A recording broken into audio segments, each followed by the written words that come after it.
বিসমিল্লাহির রহমানির রহিম। সুপ্রিয় শিক্ষার্থীবৃন্দ, আসসালামু আলাইকুম। তো আজকে আমি আলোচনা করব অষ্টম শ্রেণীর গণিত।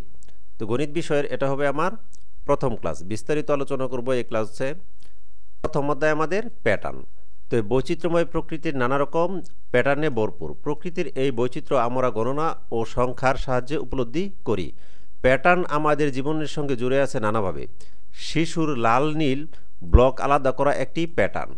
লালগুলো একদিকে যাবে, নীলগুলো ওই দিকে যাবে। সে গণনা করতে শেখে, সংখ্যা একটি প্যাটার্ন।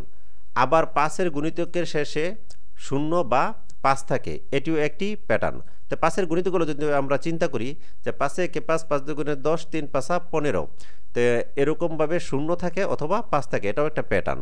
সংখ্যা প্যাটার্ন চিনতে পারা এটি গাণিতিক সমস্যা সমাধানের দক্ষতা অর্জনের একটি গুরুত্বপূর্ণ অংশ।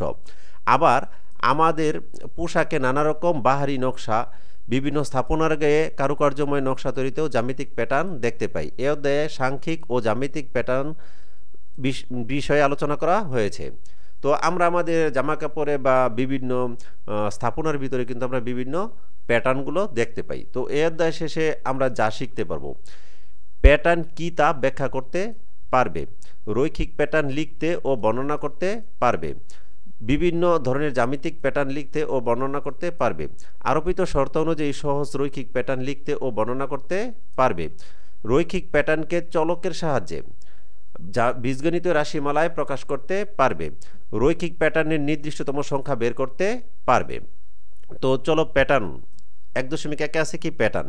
নিচে প্রথম চিত্রের টাইলসগুলো লক্ষ্য করি। এগুলো একটি প্যাটার্নে সাজানো হয়েছে।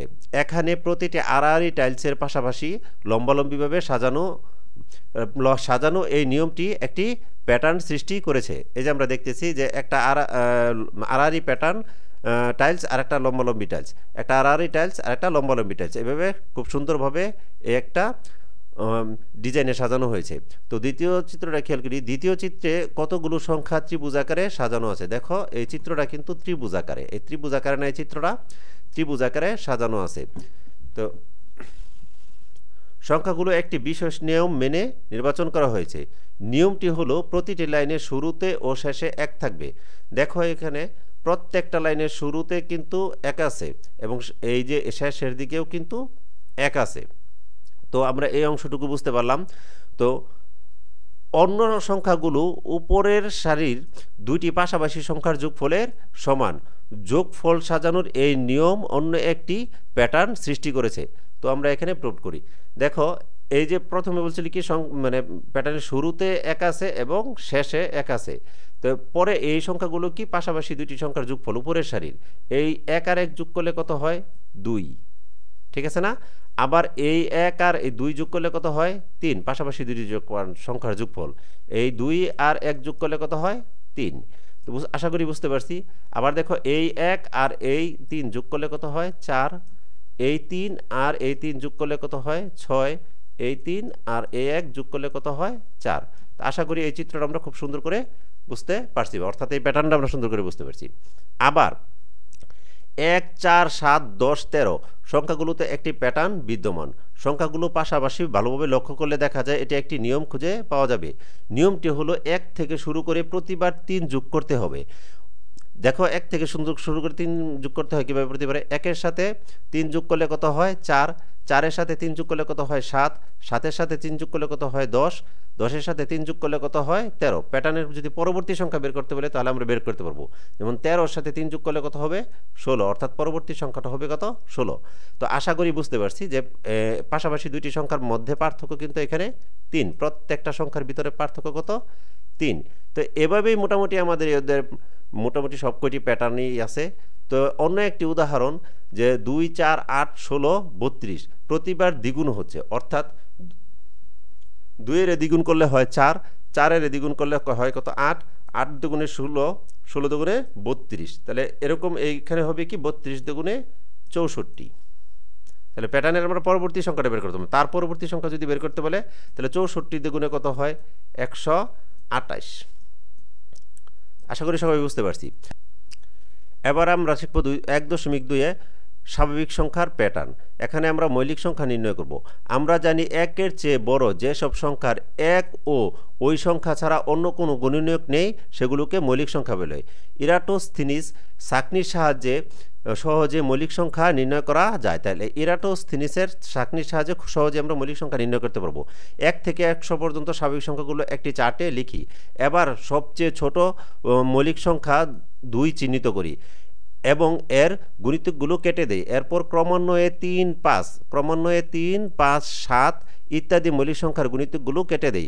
তালিকা যে সংখ্যাগুলো টিকে রইল সেই সংখ্যাগুলি হলো মৌলিক সংখ্যা। তাহলে আমাদের কি প্রথমে 1 কিন্তু মৌলিক সংখ্যাও না, যৌগিক সংখ্যাও না, এই জন্য এটাকে গোল চিহ্ন দ্বারা তারা বাদ দিছে, এটাকে আমরা বাদ দিলাম।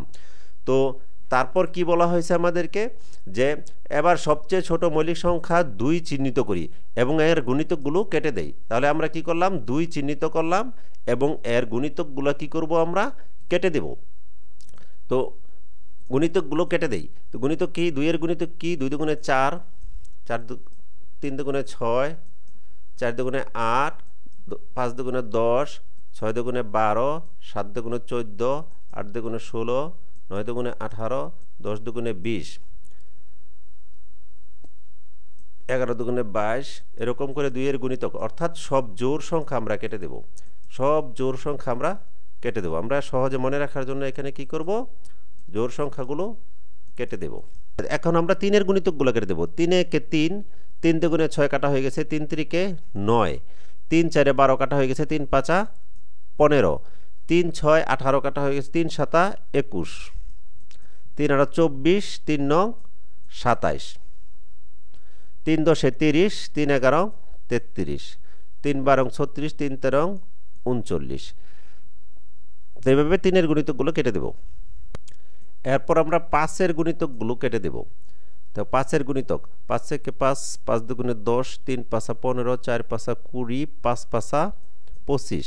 একই রকমভাবে আমরা এখন 7 এর গুণিতকগুলো কেটে দেব। 7 থেকে 7, 3 সাতা 21, 4 সাতা 28, 5 সাতা 35, 6 সাতা 42, 7 সাতা 49, এই কেটে দিলাম। 2, 3, 5, 7 এর গুণিতকগুলো কাটার পরে যে অবশিষ্ট সংখ্যাগুলো পড়ে রইল সেই অবশিষ্ট সংখ্যাগুলোই হলো আমাদের মৌলিক সংখ্যা। অর্থাৎ এই 3, 5, 7, 11, 13, 17, 19, 23, এখানে যা আছে যে সংখ্যাগুলো পড়ে আছে সব কটা সংখ্যাই কি মৌলিক সংখ্যা। তো মৌলিক সংখ্যা শ্রেণীর নির্দিষ্ট সংখ্যা নির্ণয়। তো সংখ্যা শ্রেণীর নির্দিষ্ট সংখ্যা নির্ণয় করব এখন। উদাহরণ 1, উদাহরণ 1, সংখ্যাগুলোর পরবর্তী দুটি সংখ্যা নির্ণয় করো। 3, 10, 17, 24, 31 এর পরবর্তী দুটি সংখ্যা নির্ণয় করতে হবে। দেখো পাশাপাশি দুটি সংখ্যার মধ্যে পার্থক্য কত, 7। 10 আর 17 এর পার্থক্য 7। এরকম প্রত্যেকটির পাশাপাশি দুটি সংখ্যার মধ্যে শতাংশ হলো কি 7, পার্থক্য হলো পাশাপাশি দুটি সংখ্যার পার্থক্য কি 7। তাহলে এই 31-এর সাথে যোগ করলে কত হবে 38, 7 যোগ করলে হবে কত 38, পরবর্তী একটি সংখ্যা 38, 38-এর সাথে আবার 7 যোগ করলে কত হবে 45। তাহলে এইভাবে আমরা পরবর্তী 2টি 4টি বা 5টি সংখ্যা যাই নির্ণয় করতে বলুক না কেন নির্ণয় করতে পারবো। তো আজকে এই পর্যন্তই ছিল আমার ভিডিওতে। সবাইটি ভিডিওটি দেখার জন্য ধন্যবাদ।